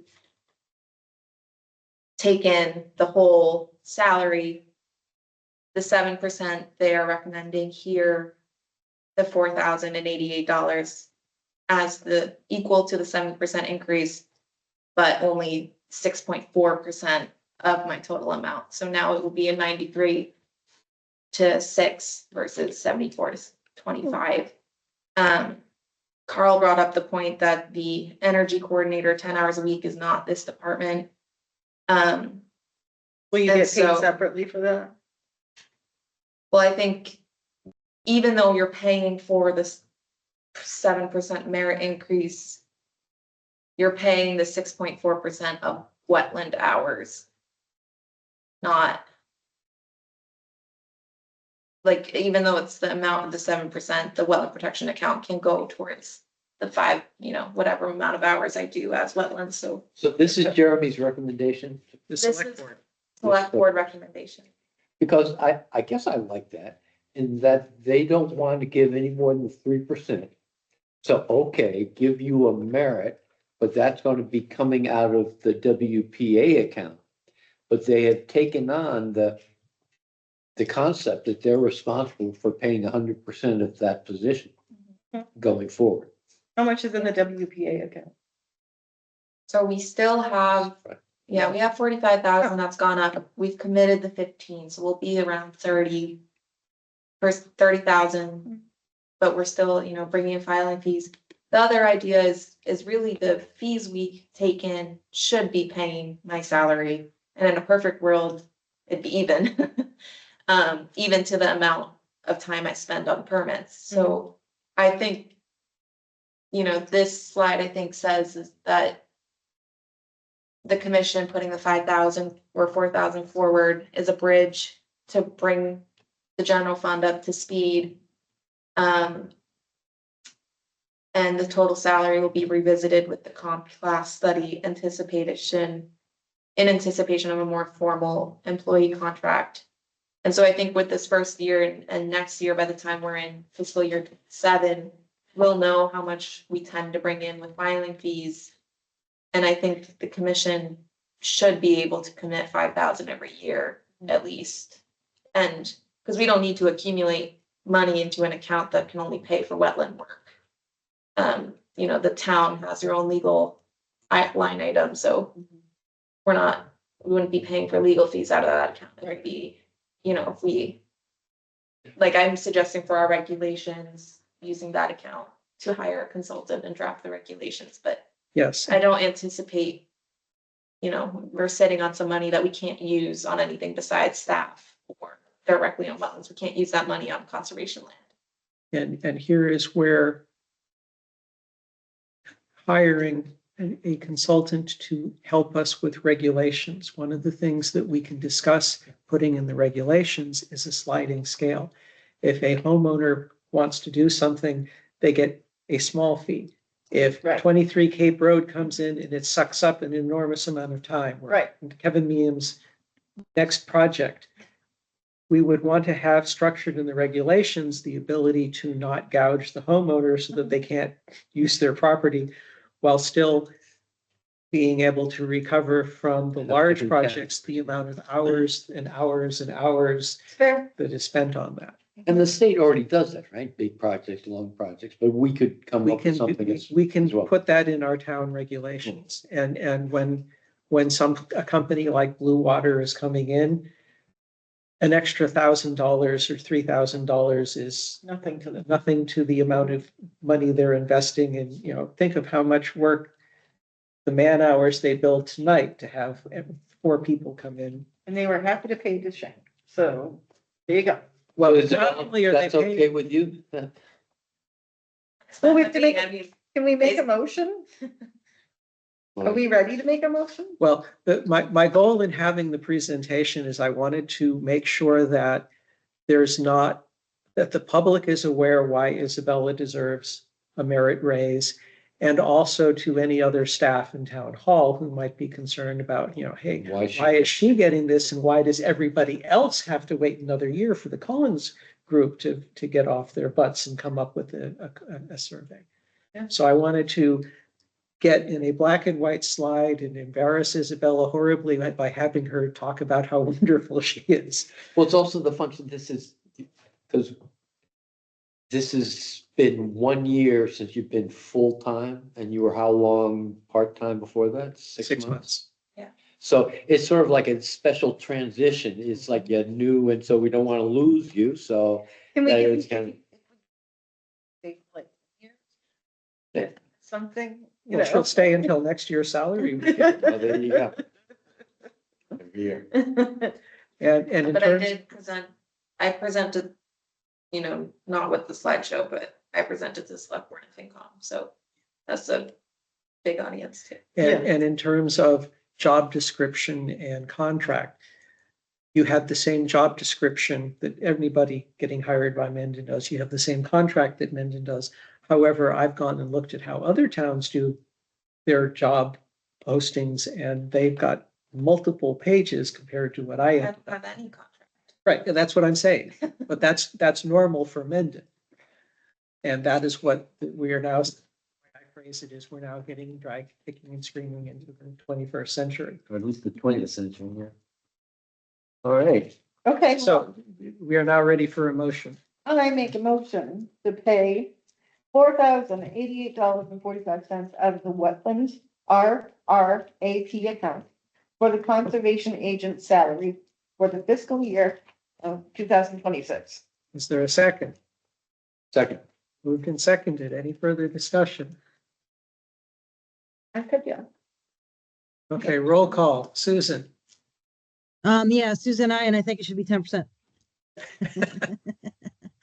Either way. Yeah, Chair votes aye very enthusiastically. Employee retention is my #1 priority, so I don't have to go back to doing all this. So motion passes. Your self-interest there. Huh? Exactly. All right, we'll now go back to item 10, Mendon Wetlands Protection Bylaw. We discussed draft changes. Can I ask a question? Have these changed at all since we I talked last time? haven't changed anything for anything. Okay. I sent out 2 examples of regulations from, the town of Bellingham and the town of Sudbury. I also sent out, NECC has, I'll show you this page. Climate smart wetland guideline regulations provisions, so this has some more kind of updates than what I had. They're also framing the buffer zone as the adjacent upland resource area as a definition, so then the language of calling the buffer zone another resource area is something else we can do. Yeah, that's How is that? What effective difference does that make? Yeah, by calling it a resource area. Does it trigger things in the Wetlands Protection Act and DEP regulations? That will be your local regulation. Okay, So so when you talk about your permits, Are we just changing the name to resource area instead of? you wanted to, so it's cleaning up the language to be consistent. but I haven't written. I haven't just got used drafted to it. I saying think I sent DEP. out, No, I gotta say something Oh else. my God. the other one, the other suggestion from the MACC Climate Smart bylaws is to expand on the protected interests of the bylaws, so, Share. yeah. This is just the email I sent out to you all. Okay. So, for example, the Wetland Protection Act has the 8 interests of the act, and that's the, public-private water supply, groundwater, flooding. Nothing about climate change. Yeah, so our bylaw, as it stands right now, expands, includes recreational value. So the other interest we could suggest is protection of surrounding land and other homes or buildings, protection of surrounding land from predicted increases in flood frequency and intensity, and protection of surrounding land to provide improved filtration capacity under predicted future increases in precipitation intensity, water temperature, and eutrophic impacts. So those are suggestions to put into your purpose section as additional reasons why you may need more information on the project. So, for example, if you're concerned that the amount of rain coming down The soccer more, fields. or that we're getting higher intensity rains than what a project is proposing in their stormwater, you could argue that the interest of the bylaw to protect from predicted increases in flood frequency. Yes. To argue That's a good one to have, yeah. The concrete example of that is 23 Cape Road a couple of years ago. They said, yeah, we're safe up to 100-year flood, 100-year rain event. And I said, well, with increasing climate intensity, could you up that to 500? And they said, yeah, no, we don't have to. We're not going to. Whereas if we had language in our bylaw regulations, we'd be able to ask them to do that. To Peter's point, the Wetland Protection Act doesn't have anything about climate change, but we can put it in our. Well, those, because I am not really comfortable putting in things about climate change. We're But not those- going to say climate That's right, change. those- That's Because it will Yeah. cause heat and noise. I'm just- around the- we just Good say point. intensified weather events, which everyone can agree. Yeah, we've had bigger rainstorms and hotter droughts. And so there are other, those are the ones I think I sent out. I didn't get to actually revising this document, so I maybe would recommend, we haven't talked about the Herring Street case again, but this is a really good source, so if you go, that's a little crazy, but each kind of topic or recommendation goes through, and then the justification, the recommended language, and current examples. And they have them by the purpose section, jurisdiction, definition, finding and performance standards. Can we just draw from this? You could pull it directly from this, so. For example, if your bylaw wants to create stricter thresholds for limit of stormwater standards, then you can see the justification. So, environmentally sensitive design, low impact development, and those kinds of things. Some of this can go more so into the regulations than it needs to be in the bylaw, but when you put the language such as increasing rain events in the purpose section, you have the flexibility to play in the regulations. That's true. Yeah, and that's a environmentally sensitive site design. I'm all for the concept. It's just a little, Touchy feely. yeah, Well, what would you say? the devil's in the details. So what do you mean by that? LID is bad enough. So environmentally sensitive, yeah, it's. Well, if it's in the if the language is in the bylaws, it gets to a town meeting, then we hold a public meeting to discuss I think, regulations. sorry, this might be, I might have jumped into Yeah. performance standards, that would be regulations. So that's, you know, this is the later kind of what you're able to do with it, but so like this one, true replacement fund in the definitions, putting in an amount of money you have to put for each tree cut down. You know, so there's a lot of ideas in here. I don't think we need to, you know, all of them is excessive. Right, I'd like to do this in stages, let's get as much as we think we can. There's something else that I discussed with Isabella since our last meeting. And that is hiring an outside consultant who would help us draft regulations. That would be good. And if you give a status on how unsuccessful that has been so far. I've sent out, I can't, stop this. Who even does that? Consultants, so, People. I've asked Bellingham and Sudbury they used, because Bellingham had offered theirs recently. There's a few firms, so I think LEC Environmental or BEC Group are probably the two that I'm looking towards. But I think it'll be a little process to get someone on board, and then you all should meet them and. Yeah, can we keep that in our back pocket and Well, it's use definitely, it if we need it, that because we're gonna get shot down in town meeting, so let's We need to go through regulations, whether it is based on the new bylaw or not, so. And I, you know, we might engage with someone now and not have them on board until May or the summer to actually. But start at least we can say, I think this is. The bylaw updates. Are beneficial because there are some holes in the bylaw, but our regulations right now are just fees, we don't have regulations. So either way, the commission should adopt regulations. Whether or not they're about. You know, some of the suggested additions, is but it, the rest of this is language changes. so here's the timeline. Wednesday, April 9th. The language must be finalized and given to Jerry. Because it gets proofread and then sent out to the printers and then because then they have.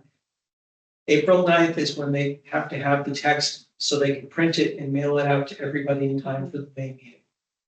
So, and our next meeting is April 10th. well, and so the question is, what do we want to do? Are we going to try and get something for the May town meeting, or do we want to say, no, we want to spend a little more time on this and go for the November meeting? Well, to be honest with you, I wanted to get it on town meeting, let's go for it. And the real political is whether we go for an intermittent stream, that's kind of politically touchy. And I wanted to make sure that there was at least that the full commission had heard it. And I don't want to hear them getting news for the first time at town meeting they floor. weren't here. They can watch the video. I understand, so In attendance to discuss. So I sort of agree with that one, that we haven't had a full meeting and discussed it. because I know this could be politically opportune. So I want us Well, not to do our dirty laundry in public, I guess. is what I'm saying. the question is whether we take the current draft language that does not have RDA changes, that does not have intermittent stream language, but instead does the cleanup that she's talking Does about, it cover the holes? covering the holes, and then go to town meeting and say that this is what we are doing now. And then we're going to be, and then that's our story for town meeting. And then over the next couple of months, we would work with a consultant To take it to the next phase and have. and say, Yeah, that's, yep. That sounds good. You're to me. making sense. The whole committee, the whole conservation commission would be able to say, here's what we want in our regulations. Do we need to change the current bylaws in order to do the things we want? Carl, I like that. I agree. I think that's a very good suggestion, because I don't think going for everything is gonna go over very well. So Isabel, are you comfortable with that approach? Yeah, I hadn't heard of the April 9th deadline. We came up at last night's select board meeting. Can you have that, some of this ready by then? Yeah, do we want? Because it also, we can put it forward as written, and if at April 10th we talk about it again, you want to scratch it, then you can just skip over it at town meeting and not vote. Yeah, I think that's, Doesn't yeah. have to have it in. But let's start poking the bear. That's what I think, if you're not putting in the RDA about a notice and not putting in the intermittent stream, do we want these extra interests of the act? I would say, Yeah. I would say just go with, and then wait for, I don't think these are really controversial though. These, oh, I No. think, The extra interest on the act. no, I think what we should take out is the two things that are gonna and leave everything else. I think we should take out the RDA and the intermittent stream. Now, we can always go back to town meeting in November to do that, right? Okay, that's agreed, but now she's suggesting, do we want to add in those additional interests that MACC, like the additional off, property Oh. drainage? It's not in here. It's not in our code. so the 4 lines you have highlighted. Yeah, so protection of surrounding land and other homes or buildings, protection of surrounding land from predicted increase in flood frequency and intensity. Protection of surrounding land to provide improved water filtration capacity under predicted increase. I say yes, because when the shit hits the fan and everything's going into the wetlands, like, we have to offer protections and be That would preventative. go into the purpose section, section 1. I'm all for those can be argued, we can have a good discussion. I know. Are there other additions that you want to generate for April 9th? Do you feel like calling the buffer zone the adjacent upland area, or do you just want to leave it as the buffer zone? I'm gonna be confused for. I think let's leave it as a buffer, but let's aim to have another revision of our bylaws, right? With, if we're going to go with intermittent, or if we're going to go with Right, then. add that. ESS. or- Yeah. Here's, I think you'll be able to do the low impact design and those kinds of things in the regulations. That doesn't need to be Yes. in the bylaw. If so, you're increasing jurisdiction on the stream, that would be future, right, but I don't think we need to keep it in our health. the way I would present it at town meeting, either wearing a GRBC hat or Concom commissioner, is the expectation is that this is doing a whole lot. I'm going to be standing up as GBRC vice chair and saying, we're doing a whole lot of cleanup of our bylaws. To be able to say, and you know what? Now I'm putting on my Concom hat, we're cleaning up this stuff. Yeah, And I it's think much the same way. Right, There have been suggestions from members of the commission and from the public that we add in additional items. We are going to be working with it to update our regulations. Right now, our regulations just is a fee structure. And at that, so we will be looking to increase protections in Mendon, but that will be done In the future. in the Conservation Commission will be holding public meetings, and then we'll be very careful, repeating the process that we did Transparent. this summer when we didn't have anyone show up. Yeah, and I think. Well, we did, other than feedback being given to people in the office, visiting the office. And the other reason to update the bylaws, like you require 7 physical copies of all plans. Yeah. And silly things that, We don't we don't need in here. Yeah. And the NOI process and RDA process is a little confusing, so. Yeah. And having it you know, outline better and removing some things that just can be put in the threads is gonna make it Yes. easier to read for.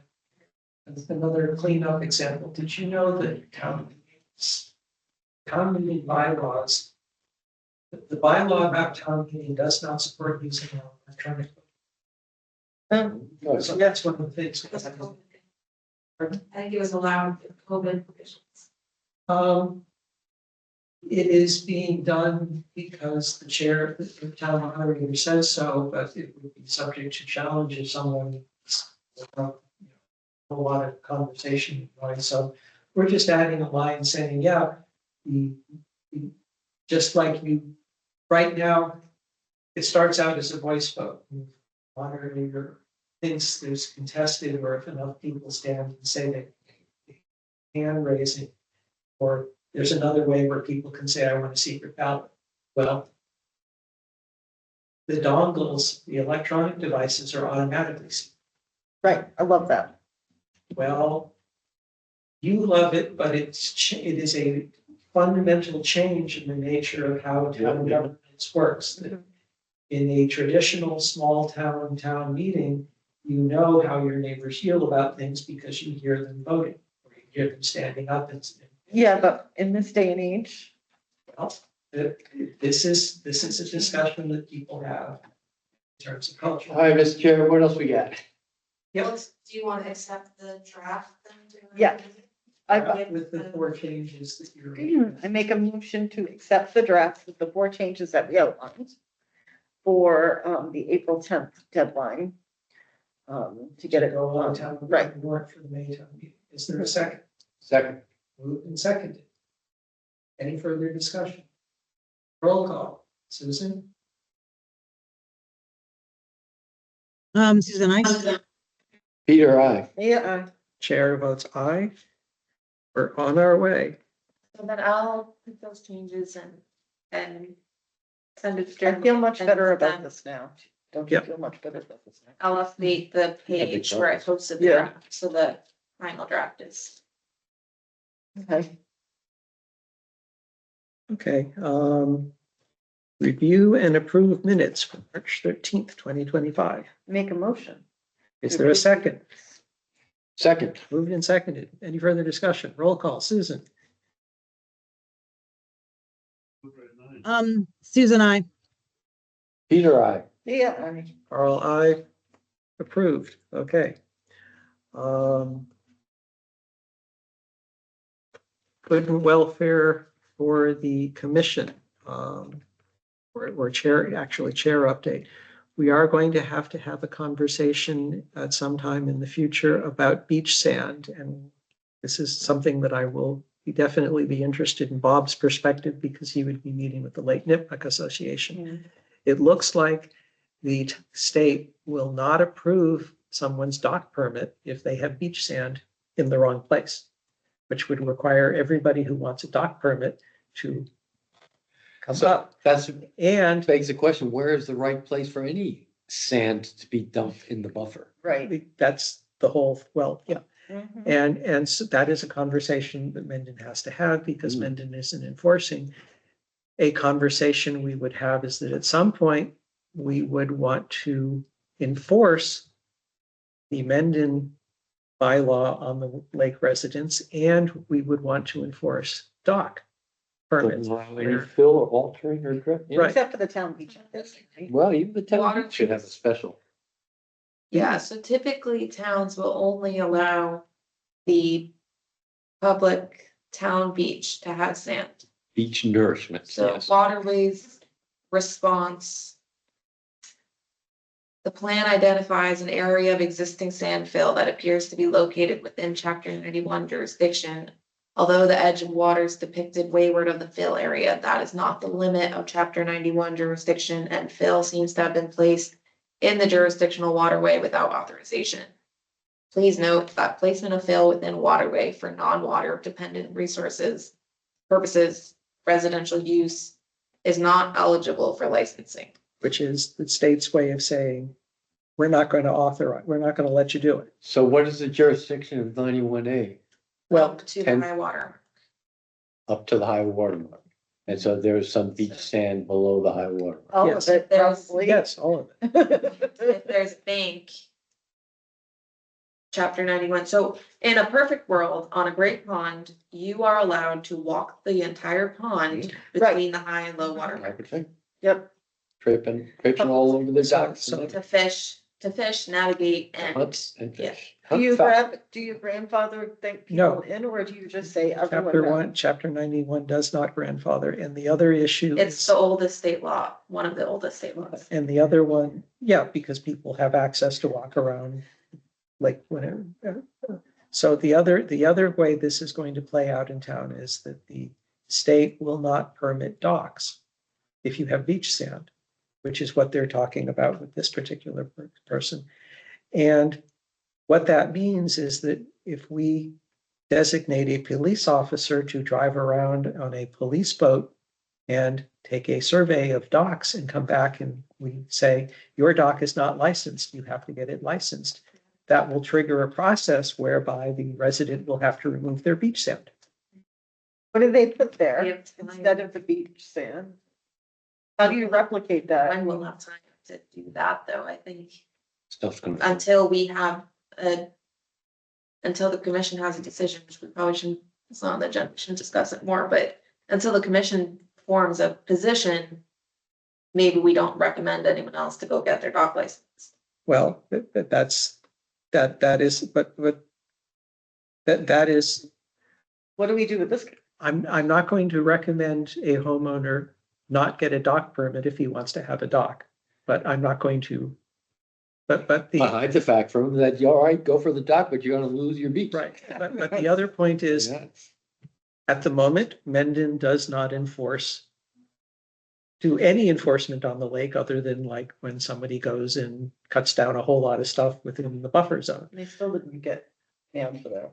Oh, he didn't get, it paid for $20,000 worth of lake survey. So at some point, the Conservation Commission will have to work with the Lake Nipmuc Association and other interested parties to say, are we going to stop ignoring things that people are doing on the Great Pond that are not authorized? Like putting that stuff that dissolves the muck, Mhm. because he wants a cleaner beach. So as I said, this is in the chair update part. It's in the good and welfare because it's saying we're not making any decisions about it, but we will be discussing it at some point in the future. That's a There you go. pickle. So that's my update. Isabella, conservation agent updates. Billy 42 Pinto. Millville, Brick workroom with Margaret Bacon being the sound scientist. They were not ready to submit by today, Seriously? so they're gonna get it in by April 10th for the 24th. That's an EO right there. We've asked them it's been years. 3 years, right? Is that when that was 3 years? What are you gonna do? Yep. Metacomet Land Trust is having a walk at Peter Denton's property on Sunday. I was told this afternoon at 10 a.m. The commissioners can join if they want, so that's 200 Thayer Road, or I forgot the exact The address. one down and the new CR down south. Yeah, Okay, we don't have the CR, but if you can send the mail about it. yeah, and sent it to me, so Lisa wanted to know if folks are coming, how many. You can respond by email tomorrow. That's, yeah, so 10 o'clock on Sunday. And I don't know who else. Ooh, I hope the weather holds. Yeah, it's gonna be rainy. Yeah, I know, I was kind of surprised. That's tough. What else did I have? What's going on at the school on April 1st? Oh, it was I saw that. yeah, it's some sort of Science fair. scientific. And I think they scheduled it now, but I'm sure you could still email if you want to come, but having community members ask questions on the research projects and give feedback and help them with their presentation skills. I signed up as town government person and as IT professional. Ooh, a double dipper. I Good, think if we good, could- It sounds like, Envirothon almost. Kinda. Yeah, similar. The other question I had is status for 2 Nipmuc. Benny Pinto's. Oh, yeah, that was. Project. Which one is that? So one on the corner of the Big coastal stone lake. wall. Oh, you mean where they shouldn't have put a house? Yeah. Okay. Bob pointed out to me that they have cleared beyond the silt fence. And put up a new silt No. fence portion. They do have a silt fence below. Benny said, Carl and I met Benny Pinto, who's the property owner on site. He said they were cleaning trash and brush and it looks nicer or something. Benny said he would do whatever we wanted and called Mike Dean, who's the engineer on the project. So Mike is gonna work with Benny. Nice planting plan, perhaps? How do you plant the buffer? Yep.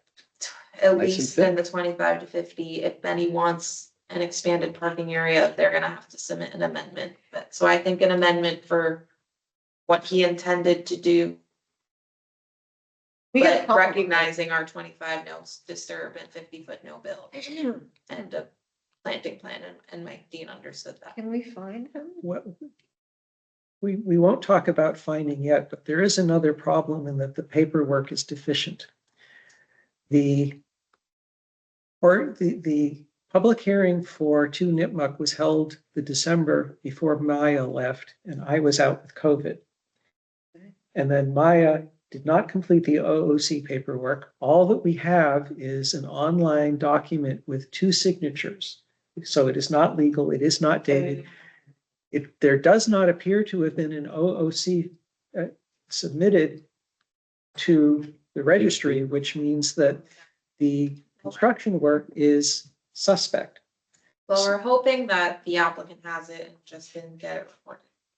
So Mike is also aware that they need to Right. come up with the OC, but they may need to file again. But if I can get Susan's attention, Susan doesn't have it. oh, I know, but this is one of the things that got dropped between Maya leaving and Susan onboarding.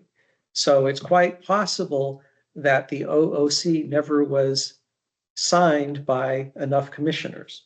Or maybe it was signed, the copy, it got scanned in with 2 signatures, maybe 2 other commissioners went and signed it in the office before the applicant took it and registered it. But at the moment, It's not registered. oh, okay, well, but at the moment, we have no paperwork, and if that's the case, we would ask them to refile, Okay. which would be, Then they're just gonna refile what they. Yeah. did. So- Instead of filing an amendment, they just filed. But you're But- suggesting he wants more parking and he wants to He may, revisit. the but- plan?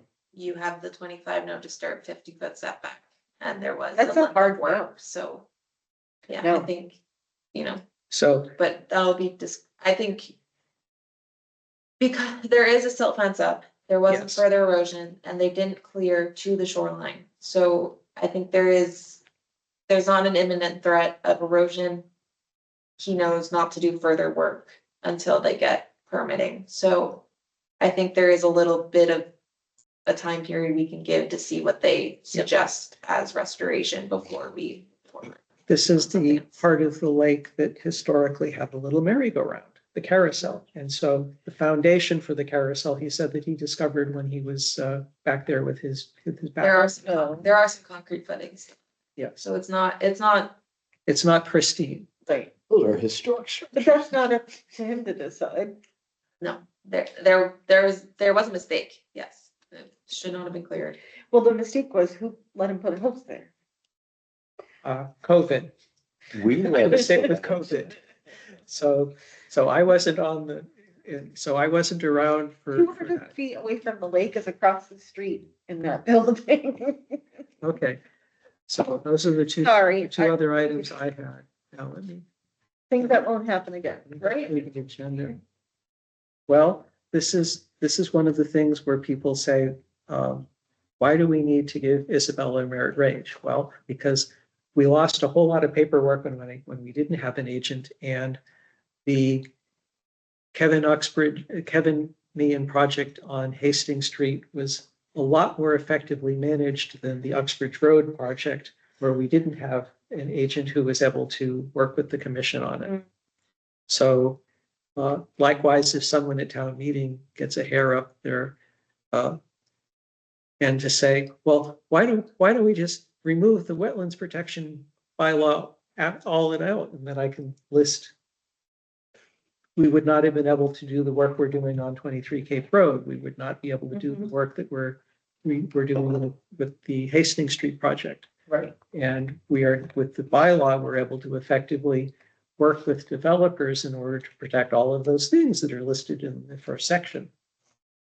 Isabella, you'll probably just are you gonna be there? Yeah, I'll fill in whatever. Yeah, well, she'll be there. Be ready for at the grumpy staff. people. I Well, think it'll be fine. I mean, we'll see. the goal is that Jeremy's plan is to have a nice PowerPoint deck with a slide showing the benefits of every single bylaw change. And I will be working with him on that language. And then Isabella will be providing it as well. So the goal is that we can prevent grumpy people from asking questions by giving them all the information up front. I think the other bylaws, it's typically the chair and the staff are able to ask questions and as needed, so. we good. All right, so done. Okay, I think we've covered everything until land use, your meeting next week, I think. Or maybe No. it's CPC that's. I don't think so. I just saw minutes flying by saying that they're going to be looking at one of the Trail names, but that's coming. draft. Okay, any good and welfare for the public? I don't see any public left. Darn. Any other actions? Okay, I'll entertain a motion to. Motion to adjourn. Is there a second? Say Roll call. Peter says aye. it. Leah, I. Chair votes aye. Meeting adjourned at 9:15. See you in 2 weeks. Something for us to sign?